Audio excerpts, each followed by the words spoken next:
नमस्कार शेतकरी महिलांनो, मी Chetan Pawara, IFC block अँकर शिरपूर। आज आपण माती परीक्षणाबद्दल माहिती देणार आहोत। माती परीक्षण नमुने घेताना कशा प्रकारे घ्यायचे? माती परीक्षणासाठी योग्य नमुना घेण्याची पद्धत फार महत्त्वाची असते, कारण त्यावर संपूर्ण परीक्षणाचा अचूकता अवलंबून असते।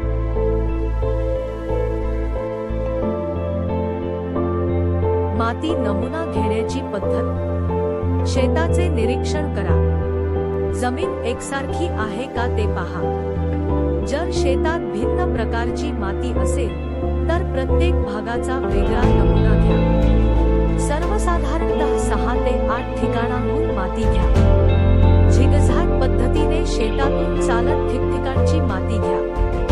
प्रत्येक ठिकाणाहून माती 15 सेंटी उथळ आणि 15 सेंटी खोलीवरून घ्या जर गरज असेल तर। साफ साधन वापरा।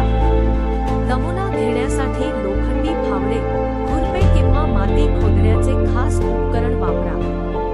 हाताने किंवा प्लास्टिकच्या स्वच्छ पिशवीत नमुना घ्या। झाडांची किंवा खतांची जागा टाळा। झाडांच्या बुंध्याजवळ, शेणखताच्या किंवा कंपोस्टच्या ढिगाऱ्याजवळून नमुना घेऊ नका।